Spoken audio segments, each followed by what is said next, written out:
नमस्कार, आपका स्वागत है हमारे YouTube चैनल शिक्षा सखा पर। आज मैं आपके लिए सामान्य ज्ञान से संबंधित महत्वपूर्ण प्रश्न लेकर आई हूँ जो परीक्षा में बहुत ही उपयोगी साबित होंगे। तो चलिए शुरुआत करते हैं। प्रश्न 1, मुगल वंश का संस्थापक कौन था? इसका उत्तर है बाबर। प्रश्न 2, बाबर के पिता का क्या नाम था? बाबर के पिता का नाम उमर शेख मिर्जा था। प्रश्न 3, बाबर की माता का क्या नाम था? बाबर की माता का नाम कुतलुग निगार खानम था। प्रश्न 4, बाबर का जन्म कब हुआ था? बाबर का जन्म 14 फरवरी 1483 ईस्वी में हुआ। प्रश्न 5, बाबरनामा किसकी आत्मकथा है? बाबरनामा बाबर की आत्मकथा है। प्रश्न 6, बाबर की मृत्यु कब हुई थी? बाबर की मृत्यु 1530 ईस्वी में हुई थी। बाबर का मकबरा कहाँ पर है? बाबर का मकबरा काबुल में है। बाबर की मृत्यु के बाद गद्दी पर कौन बैठा था? बाबर की मृत्यु के बाद गद्दी पर हुमायूं बैठा था। प्रश्नों, हुमायूं के बेटे का क्या नाम था? हुमायूं के बेटे का नाम अकबर था। प्रश्न 10, हुमायूं का जन्म कब हुआ था? हुमायूं का जन्म 1508 ईस्वी में हुआ था। प्रश्न 11, अकबर का पूरा नाम क्या था? अकबर का पूरा नाम जलालुद्दीन मोहम्मद अकबर था। प्रश्न 12, हुमायूं नामा किसने लिखी थी? हुमायूं नामा गुलबदन बेगम ने लिखी थी। प्रश्न 13, हुमायूं की मृत्यु कैसे हुई थी? पुस्तकालय की सीढ़ियों से गिरकर हुमायूं की मृत्यु हुई थी। प्रश्न 14, हुमायूं की मृत्यु कब हुई थी? हुमायूं की मृत्यु 1556 ईस्वी में हुई थी। प्रश्न 15, मुगल वंश का ऐसा बादशाह कौन था जो सप्ताह के 7 दिन 7 रंग के कपड़े पहनता था? हुमायूं मुगल वंश का ऐसा बादशाह था जो सप्ताह के 7 दिन 7 रंग के कपड़े पहनता था। प्रश्न 16, पानीपत का पहला युद्ध कब हुआ था? पानीपत का पहला युद्ध 1526 ईस्वी में हुआ। प्रश्न 17, पानीपत का दूसरा युद्ध कब हुआ? पानीपत का दूसरा युद्ध 1556 ईस्वी में हुआ। प्रश्न 18, पानीपत का तीसरा युद्ध कब हुआ था? पानीपत का तीसरा युद्ध 1761 ईस्वी में हुआ। प्रश्न 19, पानीपत का दूसरा युद्ध किस किस के बीच में हुआ था? पानीपत का दूसरा युद्ध अकबर और हेमचंद्र विक्रमादित्य के बीच हुआ था। प्रश्न 20, पानीपत का दूसरा युद्ध कौन जीता था? इसका उत्तर है अकबर। प्रश्न 21, पानीपत का दूसरा युद्ध कौन हारा था? पानीपत का दूसरा युद्ध हेमचंद्र विक्रमादित्य हारा था। प्रश्न 22, हेमचंद्र को किसके नाम से जाना जाता था? हेमचंद्र को हेमू के नाम से जाना जाता था। प्रश्न 23, हेमू कहाँ का शासक था? हेमू रेवाड़ी का शासक था। प्रश्न 24, हेमू ने कौन सी उपाधि धारण की थी? हेमू ने विक्रमादित्य की उपाधि धारण की थी। प्रश्न 25, अकबर की तरफ से सेना का नेतृत्व किसने किया था?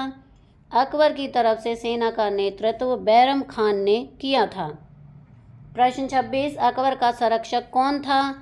अकबर का संरक्षक बैरम खान था। प्रश्न 27, हेमू दिल्ली का शासक कब बना था? हेमू दिल्ली का शासक 1556 ईस्वी में बना था। प्रश्न 28, दिल्ली की गद्दी पर बैठने वाला अंतिम हिंदू शासक कौन था? दिल्ली की गद्दी पर बैठने वाला अंतिम हिंदू शासक हेमचंद्र विक्रमादित्य था। प्रश्न 29, हेमचंद्र ने विक्रमादित्य की कौन से नंबर की उपाधि धारण की थी? हेमचंद्र ने विक्रमादित्य की 14वें नंबर की उपाधि धारण की थी। प्रश्न 30, अकबर ने नारनौल का जागीर किसे बनाया था? अकबर ने नारनौल का जागीर शाह कुली खां को बनाया था। प्रश्न 31, संत सूरदास किस मुगल बादशाह के समकालीन थे? संत सूरदास अकबर मुगल बादशाह के समकालीन थे। प्रश्न 32, संत सूरदास का जन्म कहाँ हुआ था? संत सूरदास का जन्म सीही गांव में हुआ था। प्रश्न 33, सीही गांव हरियाणा के किस जिले में है? सीही गांव हरियाणा के फरीदाबाद जिले में है। प्रश्न 34, संत सूरदास के गुरु का क्या नाम था? संत सूरदास के गुरु का नाम आचार्य वल्लभाचार्य और संत हरिदास था। प्रश्न 35, संत सूरदास की रचना कौन सी है? संत सूरदास की रचना सूरसागर, सूरसारावली और साहित्य लहरी है। प्रश्न 36, संत सूरदास को किसका महास्तंभ कहा जाता है? संत सूरदास को हिंदी काव्य का महास्तंभ कहा जाता है। प्रश्न 37, अकबर का जन्म कब हुआ था? अकबर का जन्म 1542 ईस्वी में हुआ था। प्रश्न 38, अकबर की माता का क्या नाम था? अकबर की माता का नाम हमीदा बानो बेगम था। प्रश्न 39, सतनामी विद्रोह कब हुआ था? सतनामी विद्रोह 1672 ईस्वी में हुआ था। प्रश्न 40, सतनामी विद्रोह किस मुगल शासक के समय हुआ था? सतनामी विद्रोह औरंगजेब मुगल शासक के समय हुआ था। प्रश्न 41, सतनामी विद्रोह हरियाणा में कहाँ हुआ था? सतनामी विद्रोह हरियाणा के नारनौल में हुआ था। प्रश्न 42, सतनामी पंथ की स्थापना कब की गई थी? सतनामी पंथ की स्थापना 1657 ईस्वी में की थी। प्रश्न 43, सतनामी पंथ की स्थापना किसने की थी? सतनामी पंथ की स्थापना वीरभान ने की थी। प्रश्न 44, जाट विद्रोह कब हुआ था? जाट विद्रोह 1680 ईस्वी में हुआ था। प्रश्न 45, जाट विद्रोह किस मुगल शासक के समय हुआ था? जाट विद्रोह औरंगजेब मुगल शासक के समय हुआ था। प्रश्न 46, जाट विद्रोह का मुख्य केंद्र क्या था? जाट विद्रोह का मुख्य केंद्र सौदी और सिनसिनी था। प्रश्न 47, जाटों की आंतरिक लड़ाई को क्या कहा जाता है? जाटों की आंतरिक लड़ाई को खाप कहा जाता है। प्रश्न 48, बंदा बैरागी ने किस सिख गुरु के कहने पर संन्यास छोड़ा था? बंदा बैरागी ने गुरु गोविंद सिंह के कहने पर संन्यास छोड़ा था। प्रश्न 49, बंदा बैरागी ने अपना मुख्य केंद्र किसे बनाया था? बंदा बैरागी ने अपना मुख्य केंद्र सोनीपत को बनाया था। प्रश्न 50, सोनीपत का युद्ध कब हुआ था? सोनीपत का युद्ध 1709 ईस्वी में हुआ था। प्रश्न 51, सोनीपत का युद्ध किस किस के बीच हुआ था? सोनीपत का युद्ध बंदा बैरागी और बहादुर शाह के बीच हुआ था। प्रश्न 52, मुगल शासक फर्रुख खसियर ने बंदा बैरागी की हत्या कब की थी? मुगल शासक फर्रुख खसियर ने बंदा बैरागी की हत्या 1715 ईस्वी में की थी। प्रश्न 53, करनाल का युद्ध कब हुआ था? करनाल का युद्ध 1739 ईस्वी में हुआ था। प्रश्न 54, करनाल का युद्ध किसके बीच में हुआ था? करनाल का युद्ध मोहम्मद शाह रंगीला और नादिर शाह के बीच हुआ था। प्रश्न 55, करनाल का युद्ध किसने जीता था? करनाल का युद्ध नादिर शाह ने जीता था। प्रश्न 56, करनाल का युद्ध कौन हारा था? करनाल का युद्ध मोहम्मद शाह रंगीला हारा था। प्रश्न 57, कोहिनूर हीरा और तख्त ताउस मयूर सिंहासन भारत से कौन ले गया था? कोहिनूर हीरा और तख्त ताउस को नादिर शाह ले गया था। प्रश्न 58, मयूर सिंहासन का निर्माण किसने करवाया था? मयूर सिंहासन का निर्माण शाहजहां ने करवाया था। प्रश्न 59, ईरान का नेपोलियन किसे कहा जाता है? ईरान का नेपोलियन नादिर शाह को कहा जाता है। प्रश्न 60, नेपोलियन का पूरा नाम क्या था? नेपोलियन का पूरा नाम नेपोलियन बोनापार्ट था। प्रश्न 61, भारत का नेपोलियन किसे कहते हैं? भारत का नेपोलियन समुद्रगुप्त को कहते हैं।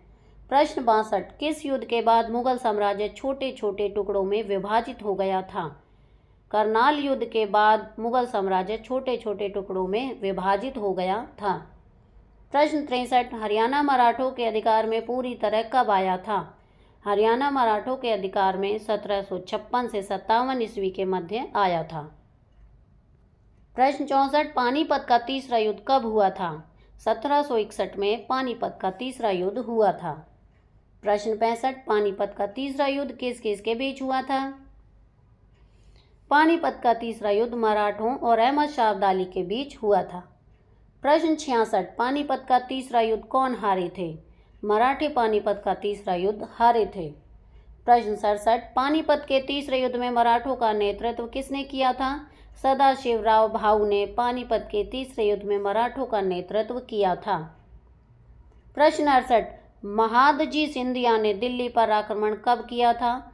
1789 में महादजी सिंधिया ने दिल्ली पर आक्रमण किया था। प्रश्न 69, लाडवा का विद्रोह 1845 ईस्वी में हुआ था।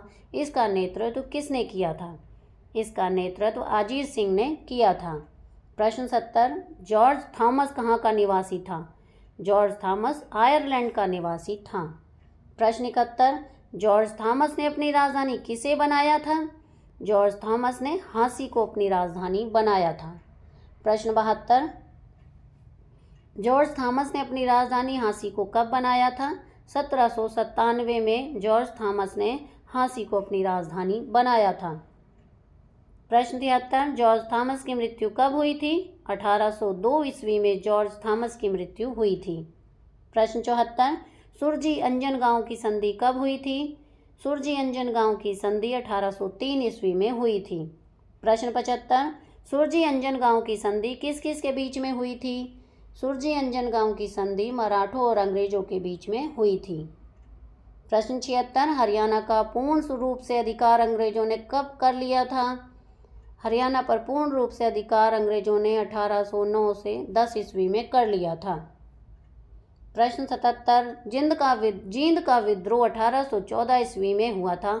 इसका नेतृत्व किसने किया था? इसका नेतृत्व प्रताप सिंह ने किया था। प्रश्न 78, रानिया का विद्रोह 1818 ईस्वी में हुआ था। इसका नेतृत्व किसने किया था? इसका नेतृत्व जावेद खान ने किया था। प्रश्न 79, किसानों का विद्रोह 1824 ईस्वी में हुआ था। इसका नेतृत्व किसने किया था? इसका नेतृत्व सूरजमल ने किया था। प्रश्न 80, बनावली का विद्रोह 1835 ईस्वी में हुआ था। इसका नेतृत्व किसने किया था? इसका नेतृत्व गुलाब सिंह ने किया था। प्रश्न 81, कैथल का विद्रोह 1843 ईस्वी में हुआ था। इसका नेतृत्व किसने किया था? इसका नेतृत्व गुलाब सिंह और साहिब कौर ने किया था।